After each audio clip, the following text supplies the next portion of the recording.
అదరగొట్టే కారం రంగు రుచి ఆచి కారం పొడి.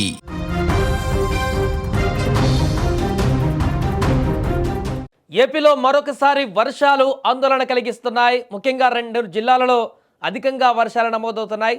2 తెలుగు రాష్ట్రాలలో చలి తీవ్రత ఇప్పటికే చంపేస్తుంది. బయటకు రావాలంటేనే భయపడాల్సినటువంటి పరిస్థితులు ఉన్న నేపథ్యంలో వాతావరణ శాఖ తాజాగా బిగ్ అలర్ట్ ప్రకటించింది. ఏపీలోని పలు ప్రాంతాలలో ఇవాళ రేపు వర్షాలు ఉన్నట్లుగా అమరావతి వాతావరణ శాఖ వెల్లడించింది. నెల్లూరు, చిత్తూరు, తిరుపతి జిల్లాలలో వర్షం కురుస్తుందని కూడా స్పష్టం చేసింది. ఇప్పటికెక్కడ వర్షం కూడా మొదలైనట్టుగా తెలుస్తుంది. రాయలసీమలోని పలు ప్రాంతాలలో తేలికపాటి నుంచి మోస్తారుగా వర్షాలు కురుస్తున్నట్టుగా తెలిపింది. అయితే ఇదే సమయంలో చలి తీవ్రత కూడా ఎక్కువగానే ఉంటుందని హెచ్చరించింది. బంగాళాఖాతంలో తూర్పు గాలుల ప్రభావంతో ఏపీలోని పలు జిల్లాలలో వర్షాలు కురవనున్నాయి. దీంతో ముఖ్యంగా తిరుపతి, నెల్లూరు ఈ జిల్లాల్లో అధిక ప్రభావం ఉండేటువంటి అవకాశం మనకు కనిపిస్తుంది. ఏదేమైనా కూడా ఒకవైపు చలి, మరొక వైపు ఇప్పుడు వర్షాలు అనేటువంటి వార్త ప్రజలనైతే తీవ్ర భయాందోళనకు గురి చేస్తుంది. ఎందుకంటే ఇప్పటికే ఈ చలి తీవ్రత నుంచి కాపాడుకోవడానికే నానా రకాల పాటలు పడుతున్నారు జనాలు.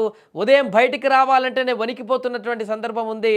సాయంత్రం అయిందంటే చాలు రాత్రి పూర్తి 7-8 గంటలకే పూర్తిగా తలుపులు వేసుకొని నిద్రపోయేటువంటి పరిస్థితి ఏర్పడింది. దీనికి తోడు ఇప్పుడు వర్షాలు కూడా యాడ్ అవ్వడం అనేది మరింతగా ఆందోళన కలిగించేటువంటి అవకాశం ఉన్నట్టుగా చెప్తున్నారు. ఏదేమైనా కూడా కొంత ఆరోగ్యంగా కూడా అనారోగ్య సమస్యలు కూడా వచ్చేటువంటి అవకాశం ఉంటుంది. ఇలాంటి సందర్భంలో ఒకవైపు చలి, మరొక వైపు వర్షాలు, ఆ వర్షంతో వచ్చేటువంటి వరద నీరు ఇవన్నీ కూడా కొంతమేరకు మహిళలు, వృద్ధులు, అదేవిధంగా చిన్నపిల్లలు వీరందరికీ కొంత ఆరోగ్యం పైన ఎఫెక్ట్ పడేటువంటి అవకాశం కూడా ఉంటుంది.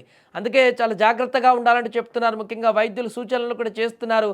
హాట్ వాటర్ తీసుకోవాలి ఎక్కువగా ఇలాంటి సందర్భంలో. వర్షాలు పడుతున్నప్పుడు కానీ, చలి తీవ్రత ఎక్కువైనప్పుడు కానీ మనం హాట్ వాటర్ తాగడం అనేది చాలా ఉత్తమం. చాలా నార్మల్ లెవెల్లో హాట్ వాటర్ తీసుకుంటే అది కొంతమేరకు గొంతు పోకుండా ఉండడానికి కూడా కారణంగా మారుతుంది. మిగతా వాటికి కూడా యూస్ఫుల్గా ఉంటుంది. ఏదేమైనా కూడా ప్రస్తుతానికి అమరావతి వాతావరణ శాఖ వెల్లడించినటువంటి ఈ వర్షాభావ పరిస్థితులు అనేటివి మరొకసారి గత కొన్ని రోజులుగా వర్షాకాలం అయిపోయింది, చలికాలం వచ్చింది, ఇంకొద్ది రోజులైతే ఎండాకాలం కూడా రాబోతుంది. కానీ ఈ వర్షాలేంట్రా బాబు ఇట్లా వెంటబడుతున్నాయని చెప్పేసి అనుకున్నటువంటి సందర్భాలు కూడా ఉన్నాయి ఆంధ్రాలో. ఎందుకంటే వరుసగా కొనసాగుతూనే ఉన్నాయి. ఏదో ఒక అల్పపీడనమని, ఏదో ఒక వాయుగుండమని, ఏదో రకంగా ఆంధ్రప్రదేశ్లో వర్షాలు పడుతున్నాయి. ముఖ్యంగా ఈ రాయలసీమ ప్రాంతంలో కొంతమేరకు, అదేవిధంగా కోస్తాంధ్ర ప్రాంతాల్లో కొంతమేరకు, తిరుపతి, నెల్లూరు ఈ జిల్లాల్లో అయితే, చిత్తూరు ఈ జిల్లాల్లో అయితే మరీ ఎక్కువగా ఈ సంవత్సరం వర్షాలు ఎక్కువగా నమోదవుతున్నటువంటి ప్రాంతాలుగా నమోదవుతున్నాయి ఈ 3 జిల్లాలే.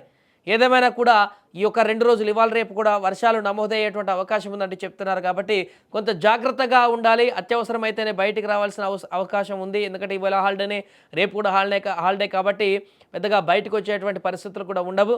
అదే రకంగా కొంత జాగ్రత్తలు తీసుకొని ఆరోగ్యాన్ని పైన కూడా కొంత శ్రద్ధ తీసుకొని అనారోగ్య సమస్యలు వచ్చేటువంటి అవకాశం ఉంటుంది. కాబట్టి 1-2 సార్లు ఆలోచించి బయట అడుగు వేస్తే మంచిదంటూ కూడా చెప్తున్నారు.